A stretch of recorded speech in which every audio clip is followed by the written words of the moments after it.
안녕하세요. IP데일리 김용철입니다. 이 지식재산 전문 미디어입니다. 한국의 대표 미디어라고 해도 손색이 없을 것입니다. 예, 올해 노벨 경제학상을 혁신 주도 성장을 연구하신 세 분의 교수님들이 수여를 했습니다. 그래서 혁신하면 우리가 대표적으로 특허를 중심으로 한 지식재산이 사실은 혁신의 중심인데, 이 일반 국민들이 지식재산이 뭐야 그런 분들이 되게 많은데, 사실은 이 특허를 중심으로 해서 디자인, 상표, 영업비밀, 이게 이제 산업재산권이라고 그러죠. 그래서 하고 또 저작권까지 포함해서 우리가 IP, Intellectual Property, 지식재산이라고 하는데요. 우리나라가 올해 지난 10월에 정부 조직 개편을 하면서 이 지식재산의 중요성을 인지를 하고 특허청을 지식재산처로 승격을 했습니다. 그리고 지난 2011년에는 지식재산 기본법을 만들어서 지식재산위원회, 국가지식재산위원회도 만들었습니다. 그래서 일찍이 이렇게 그 지식재산의 중요성을 인식을 하고 있는데, 이 지식재산이 과연 제2의 도약을 도울 수 있을 것인가? 한국에서 지금 우리나라가 그 고령화도 많고요, 인구가 줄어들고 있고 저성장이 이게 트렌드로 잡았는데, 그 해법은 우리가 혁신 성장에서 찾을 수밖에 없는데, 그래서 이 국가지식재산위원회 후원으로 오늘 그 혁신 성장을 함께 이야기를 해보겠습니다. 그래서 오늘 그 IP 쪽의 전문가이신 우리 전기혁 소장님하고 또 최철 교수님 나오셨고요. 또 이제 우리 신기술 대표, 반도체에 전공하시는 우리 이종호 교수님 나오셨고, 또 AI, 요새 뜨는 AI의 서민정 교수 나오셨고, 또 바이오 쪽에 크리스퍼 유전자 가위를 발명하신 우리 김진수 교수 나오셨습니다. 우선 그 전기혁 소장님께서 우리 특허 제도가 베니스에서 시작이 됐다 그러는데, 이게 왜 거기서 시작이 됐는지 한번 말씀해 주십시오. 예, 저 550년 전으로 거슬러 가는데요. 베니스가 그 해상 무역으로 잘 살고 있는 나라 중에 하나지 않습니까? 그 시절에는 이제 이슬람 문화권하고 캐톨릭 문화권이 이렇게 충돌하고 있는 시기인데요. 그 콘스탄티노플 성이라고 동로마 제국의 최후의 보루죠. 거기에 이슬람 제국과 충돌이 있었습니다. 그 시절에 그 1500년간 굳건히 버티던 콘스탄티노플 성이 그 대포에 의해서 무너져서 힘없이 이제 동로마 제국이 패배를 했는데요. 그 전쟁의 승패를 가른 그 대포는 헝가리의 주물 기술자가 이슬람 제국으로 넘어가서 만든 겁니다. 그 캐톨릭의 또 아주 번성하던 그 베니스 입장에서 보면 우리 쪽 사람이 왜 적국에 넘어가서 그 전쟁을 도왔냐, 이런 문제가 생겼고요. 그런 고민이 이제 시민과 의회에서, 베니스의 시민과 의회에서 하다가 한 전쟁 끝나고 한 20년 후에 특허법을 제정하게 됩니다. 거기는 이제 공화정, 그러니까 그 민주주의가 잘 되던 곳인데, 의회에서 압도적으로 특허 제도를 도입합니다. 그 특허 제도가 지금의 특허 제도하고 많이 유사합니다. 그런데 이제 주목할 것은 그 특허 제도의 전문에 이 법은 주변에 있는 많은 기술자, 유능한 기술자들을 끌어들여서 공업 발전을 꾀한다, 이렇게 명문화되어 있습니다. 이 법조문이 한 1930년대 그 베니스에 있는 그 도서관에서 우연히 발견됐는데, 이거를 이제 학계에서, 경제학계에서 열심히 분석하고 연구해서 이게 특허법의 시초다, 그리고 특허법은 유능한 기술자를 끌어모으는 데 있다, 목적이. 이게 이제 이렇게 정착이 된 거죠. 그래서 만약에 우리가 지금 그 혁신 성장한다면, 그리고 이제 우리 인구 감소나 뭐 유능한 기술자의 해외 유출이나 이런 사회적 문제들을 많이 해소할 수 있는 길이 뭐냐?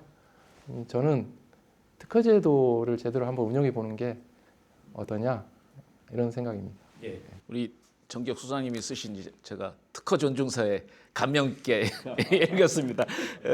결국 이제 특허가 기술을 발명한 사람한테 지금은 이제 20년 독점적인 권리를 주는 게 이제 특허 제도고, 우리 미국의 노예 해방으로 유명한 링컨 대통령이 사실 발명가였고 그분이 이제 미국 상무부의 그 앞에 주춧돌에 보면은 특허 제도라는 게 그 천재라는 불길에 그 경제적 이익, 인터리스트, 경제적 이익이라는 그런 기름을 부었다 이렇게 말씀을 하셨대요. 그래서 특허 제도가 사실은 미국을 이렇게 세계 최강국으로 이끌었다고 할 수도 있는데 우리 최철 교수님은 올해 이제 그 노벨 경제학상 세 분이 그런 혁신 주도 성장 이론을 이제 연구를 하신 분들이 수여를 했는데 이게 혁신 주도 성장이 왜 이렇게 중요하고 그동안 역사적으로 어떻게 발전을 해왔다고 볼 수 있을까요? 네, 올해 경제학 수상자 세 분이 있었는데 이분들이 이제 지속 가능한 경제 성장을 위해서는 그 혁신 주도가 필요하다라는 걸 이제 역사적 모델이나 또 여러 가지 경제 모델을 통해서 잘 연구를 해주셨고요. 여기서도 마찬가지로 정책적인 측면을 말씀을 합니다. 여기서 수상자들도 특허제도의 중요성, 또 R&D의 지속적인 투자라는 것이 중요하다는 걸 얘기를 하고 있고요. 특히 이제 저성장 시대로 돌아가고 또 굉장히 이렇게 기술적 변환이 이루어지는 이런 상태에서 그 창조적 파괴라는 슈페터의 그 개념이라는 것이 또다시 계속적인 성장을 위한 베이스가 되고 있다라는 얘기를 하고 있습니다. 그런 관점에서 이제 특허 제도는 특히 또 지식재산권 제도라는 것이 굉장히 중요한 의미를 갖고 있고요. 방금 말씀하신 것처럼 링컨 대통령이 아마 역사적으로 그 자기 명의 특허를 갖고 있는 거의 유일한 대통령이었고요. 저도 워싱턴 D.C.에서 그 내셔널 사이언스 아카데미 가서 봤을 때 이제 링컨 대통령이 아마 그걸 설립한 걸로 알고 있습니다. 근데 그 얘기를 하는 그 유명한 방금 말씀하신 그 천재라는 그곳에 그 경제적 이익이라는 기름을 끼얹는다라고 얘기를 하는데 저는 그 과정에서 이제 저는 사실은 제 주요 연구 분야가 지식재산 금융입니다. 금융인데 이 특허 제도라는 지식재산권 제도라는 것이 이 기술적 혁신 또 그 천재성 또 이런 혁신성에 대해서 어떻게 보면 그 제도가 저 큰 램프가 있지 않습니까? 그런 불꽃이 있고 거기 매개된 심지가 있죠. 그리고 밑에 보면은 기름이 있습니다. 그러면 특허 제도나 이런 인프라는 이거를 매개를 시키는 그 심지와 같은 역할이거든요. 그리고 큰 기름이 여기 활활 붙어야지 이제 혁신이 경제적인 결과로 나오는데 이런 제도가 되는 심지가 되는 특허 제도가 얼마나 효율적으로 또 작동이 되고 또 정책적인 안정성이 요구가 되냐라는 것이 그 기반이 되는 것으로 보입니다. 예, 이 최철 교수님 책도 제가 감명 깊게 읽었습니다. 지식재산 금융 책인데요. 그 링컨 대통령이 발명한 게 영어로는 보이베슬인가 뭐 되더라고요. 그래서 낮은 그 물에 배가 뜨려면 그러면 이제 부력을 올리기 위해서 공기주머니를 양쪽에 달아가지고 이 부력을 올리고 그래서 낮은 데서도 배가 지나갈 수 있게 이렇게 발명을 하는데요. 요즘 혁신하면은 무엇보다 우리나라를 이끌고 있는 대표적인 업종이 반도체, 뭐 AI는 이제 시작일 테고요. 바이오 쪽이라고 볼 수 있는데 우리 그 이정호 교수님은 그 반도체로 뭐 부자가 됐다 이런 설도 있는데 맞습니까? 아이 뭐 이미 뭐 저 언론에 다 나와 있는 얘기라서 제가 뭐 굳이 말씀을 안 드리고요. 살아가는데 큰 지장은 없을 정도로 그렇게 이 교수님 발명하신 게 핀팻 반도체잖아요. 그게 벌크 핀팻이라고 하던데 그게 어떤 건가요? 그러니까 이제 지금 어떻게 보면은 지금 현재에서 이제 굉장히 그 첨단 기술, 첨단 반도체 기술의 그 제조에 가장 많이 사용되고 있고, 그러니까 그거보다 이제 조금 더 나아간 기술이 언론에서 많이 나와 있는 그 GAA, FET, Gate All Around Field Effect Transistor라고 하는 게 있습니다. 그건 이제 지금 이제 막 그 양산을 하려고 하는 시기이고, 지금 현재 주류는 소위 말해서 이제 그 벌크 핀팻으로 양산이 되고 있습니다. 그게 이제 기존의 이제 어떤 트랜지스터에 비해서 뭐 쉽게 얘기하면 성능을 이렇게 높일 수 있는 그런 이제 어떻게 보면은 획기적인 기술이라고 할 수 있죠. 근데 이제 기존에는 그런 유사한 것들이 이제 있었지만 실용하는 데 있어서는 좀 어려움이 있었어요. 근데 그런 측면에서 이제 제가 벌크 핀팻을 해야 된다고 이렇게 국제학회에서 얘기를 하면 참 아쉽게도 2000년 전후죠. 99년, 2000, 2001년, 2002년 뭐 그 사이인데 저 의견에 찬성하시는 분이 하나도 없어요. 예. 저희 분야에서 세계에서 가장 유명하신 미국의 모 대학의 그 교수님조차도 그 얘기를 했더니 뭐 궁극적으로는 그게 아니고 이거를 해야 된다. 뭐 이런 식의 말씀을 하신 게 제가 기억이 굉장히 남고요. 그런데 이제 중요한 게 있어요. 사실은 이건 뭐 이제 우연이 아니고요. 그러니까 이제 실제로 이렇게 계산을 해보면 가능하거든요. 근데 이제 약간의 이제 뇌피셜로 이렇게 얘기하시는 분들이 많이 있었다 그 당시에. 예, 그런데 가능하기 때문에 저는 어떻게 했냐? 그러면은 저는 다른 걸 버리고 이쪽에 집중해서 가겠습니다. 이렇게 이제 얘기가 됐습니다. 그렇다고 해서 뭐 그것이 향후에 뭐 양산으로 이어지고 뭐 대박 날 거다. 그런 기대는 사실상 안 했습니다. 그렇지만 뭐 조금의 가능성은 있지 않느냐 상대적으로 그런 그 생각으로 그쪽에 집중해서 연구를 하다 보니 자연스럽게 말씀하신 대로 이렇게 사는데 지장이 없는 수준이 되었다 이렇게 말씀을 드릴 수 있습니다. 그래서 이제 핀펫이 2차원 그 반도체를 3차원으로 이렇게 올리는 그런 기술인 건가요? 그러니까 구조 자체가 이제 이게 뭐 조금 어려운 얘기인데 이제 전류가 흐르는 그 면이 2차원 면으로 흐르다가 이제 3차원으로 그러다 보니까 이제 예를 들어서 이 책이 이 그 테이블에서 차지하는 면적이 이렇게 놓으면 많죠. 똑같은 기능을 하는데 가령 이제 요걸 이렇게 해놓으면은 밑에 그 차지하는 면적이 작으면서 덴시티를 높일 수 있고 이 자체가 또 성능이 좋아져요. 예, 그런 이제 특징을 가지고 있습니다. 그래서 이제 그렇기 때문에 이제 지금 이제 그 전 세계 그 반도체 이제 주요 제조업체에서는 요걸 지금 이제 사용을 하고 있고 아마가 아니라 여러분 모두 주머니 속에 휴대폰에 네. 그게 다 들어가 있고요. 사실은 이제 그거 말고도 이제 최근에 이제 모 기업에서 인정을 해주시고 고맙다고 얘기를 해주신 게 D램 지금 양산하고 있는 D램의 셀 트랜지스터 최초 개념 발명자가 접니다. 제가 이거 거기에 또 이렇게 뭐 일함수를 뭐 바꿔서 어떻게 뭐 리키지를 줄이고 하는 그런 것도 제가 다 회사 가서 세미나를 했고 양산에 적용해서 쓰고 있고 몇 제너레이션을 썼다고 말씀을 하셨고 공식적으로 이제 인정을 해주시겠다. 이해관계가 없기 때문에 이해관계 있으면 절대 인정 안 해주시는데 네. 뒤늦게 인정해 주는 건가요? 그렇습니다. 그럼에도 불구하고 그걸 인정해 주셔서 너무너무 이제 감사드리고 실제로 이제 그 1925년에 그 트랜지스터 처음 이제 개념이 나왔는데 이 줄리어스 릴리엔펠드 그분이 했는데 지금 이제 25년이 되면서 100주년 그런 기념적인 해가 됐고 올해 이제 국제학회에서 그런 그 트랜지스터 발명 100주년 행사도 하고 이제 동아시아의 그 컨트리뷰션 그 책이 만들어져 있는데 그 책 속에 당당히 이제 제 그 내용이 들어가 있습니다. 그래서 결국 제가 이제 그 전에 이게 가져온 게 제가 제일 좋아하는 모차르트의 레퀴엠이라는 CD인데요. 옛날에 이제 이 CD 그 하드디스크 드라이브로 CD 한 장에 옛날 영화 이제 보통 화질 영화 하나 정도가 들어갔었는데 요새는 이게 이제 없어지고 반도체를 통해 가지고 USB 하나에 요새는 1테라가 들어가고 많게는 10테라까지 들어간대요. 그래서 영화 고화질 HD급의 고화질 영화가 1테라 하면 500개가 들어간다고 그럽니다. 그래서 하여튼 그렇게 이 집적도를 높이고 메모리를 소형화하는데 현격한 공을 세우신 우리 이거는 좀 메모리인데 어쨌거나 뭐 10테라 정도 되면 거의 인생을 다 담을 수 있는 그러니까요. 어마어마한 그 공간이고 동영상을 좀 뺀다고 하면 정말 펑펑 남죠.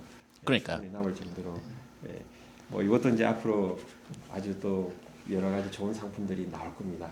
제가 여러 가지 이제 생각이 있고 또 회사에 얘기를 해주려고 하고 있습니다. 예, 그 이제 반도체 이외에 또 우리가 한국의 유망산업이 바이오이지 않습니까? 그리고 우리 김진수 박사님은 저는 이제 유전자 가위라고 그래서 무슨 가위로 이렇게 종이를 써나 그랬는데 제가 가위를 가져온다니 깜빡했습니다. 그래서 유전자 가위를 처음으로 발명을 하신 우리 김진수 박사가 나오셨는데요. 이 크리스퍼 캐스9이라고 부르는데 제가 크리스퍼가 뭐의 약자인지 되게 이게 뭐지 그런데 외우는데 한 일주일 걸린 것 같은데요. 뭐 제가 클러스터드, 레귤러리, Interspaced Palindromic Syndrome 예. 맞습니까? 제가 그 외에는 다 일찍 외웠습니다. 하여튼 그 되게 명칭도 어려운데 이 크리스퍼가 어떤 겁니까? 예. 그 원래 크리스퍼는 그 미생물의 방어 기작이에요. 미생물 세균도 천적이 있어요. 바이러스가 천적인데 그 바이러스를 물리치기 위해서 이제 오랜 진화를 통해서 거쳐온 건데 이것을 이제 과학자들이 전혀 다른 용도로 쓰는 거죠. 어떤 용도로 쓰냐면은 사람 세포에 이것을 도입해서 사람 세포에 사실 크리스퍼가 들어갈 일이 없죠. 원래 세균이 있던 거니까. 사람 세포의 유전자가 이제 암호화되어 있는 건데 염기 4종류 ACGT가 30억 번 반복이 돼 있죠. 사람마다 조금씩 다르죠. 그것 때문에 이제 개체 간의 차이가 있는 거예요. 사람만이 아니라 동물, 식물도 다 DNA로 암호화되어 있어요. 지구상에 존재하는 모든 생명체는 DNA 암호를 가지고 있죠. 그 ACGT의 배열 순서가 다른 거예요. 근데 그것을 특정 부위를 잘라서 고칠 수 있게 하는 도구로 이제 활용하는 거죠. 그 크리스퍼를 이용해서. 그게 그래서 단백질인가요? 크리스퍼. 단백질과 RNA로 구성이 되어 있어요. 크리스퍼는. 근데 이제 그 전 세대는 단백질만으로 구성이 되어 있고, 그 징크핑거 누클레이즈라든지 탈란이라든지 원리는 유사해요. 특정 DNA를 인식해서 잘라주면 고칠 수 있다는 거예요. 그 왜 DNA를 고치냐? DNA가 잘못돼서 여러 가지 질병이 생기거든요. 사실 암도 그런 경우고, 그리고 뭐 대사 질환도 사실은 이런 DNA를 고침으로써 치료할 수도 있고. 그래서 어떻게 보면은 이 생명체의 유전 암호를 고쳤을 수 있게 하는 그런 도구인 것이죠. 이게 사람에 적용되면 치료제가 되는 것이고, 사람이 아니라 이걸 동물, 식물에 적용할 수 있어요. 우리의 먹거리를 재설계할 수 있고, 환경도 바꿀 수 있죠. 예를 들어서 이것을 나무에 적용해서 이산화탄소를 효율적으로 포집할 수 있으면 이 기후 위기에 대한 해결책이 될 수도 있어요. 그래서 이 기술이 많은 주목을 받고 있는 것이죠. 네. 이 바이오와 함께 또 요즘 AI 세상이 됐잖아요. 근데 제가 이제 2년 전인가요? 챗GPT가 나왔을 때인가요? 그래서 많은 분들이 야, 어떻게 컴퓨터가 사람의 말을 이해할 것인가? 그리고 이미지를 보고 이걸 어떻게 식별하고 수 있는 것인가? 그래서 의문이 되게 많잖아요. 그래서 우리 서 교수님이 이제 젊은 AI 전문가시니까 특히 이제 그 랭귀지 언어를 이제 연구하시는 인공지능으로 하시는데 그 컴피규어 인텔리전스 지금 설립하신 거죠? 예, 그 대표로 계시는데 어떻게 그 유발 하라리 같은 경우에는 사람의 언어를 컴퓨터가 해킹했다 그래서 막 되게 위협적인 말도 되게 많이 하고 그러잖아요. 근데 어떻게 사람의 이 언어를 알아듣게 되는 겁니까? AI가? 일단 AI라는 것은 가장 사실 심플하게는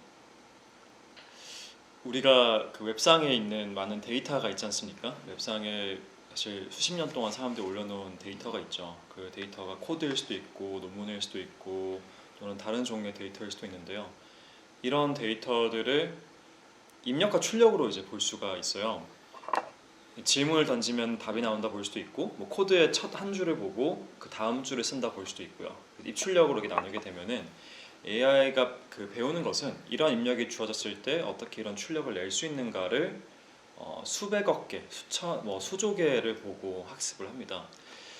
그러면은 입출력의 관계도라는 게 레이턴트하게 존재를 하는데 그게 우리가 보통 흔히 부르는 사람의 지능인 거죠. 근데 그 지능이라는 것이 존재한다고 가정을 하고 이 텍스트를 전부 다 입력 출력을 사람이 썼기 때문에 그 관계도를 설명하는 거의 유일한 방법은 지능을 배우는 것이라는 거죠. 이게 어떻게 보면 좀 거꾸로 가는 건데 이런 입출력 관계도를 설명하는 유일한 방법은 지능밖에 없기 때문에 우리가 모델을 학습하게 되면은 그 지능을 얻게 되는, 좀 다소 이렇게 말씀드리니까 마법과 같이 느낄 수 있지만 실제로는 네, 이게 좀 어떻게 좀 설명을 드려야 될까요? 좀 물리학적으로 봤을 때도 비슷한 좀 그런 이제 우리가 그 느낌을 가질 수 있듯이 네, 좀 그렇게 일단 먼저 볼 수 있을 것 같습니다. 그러니까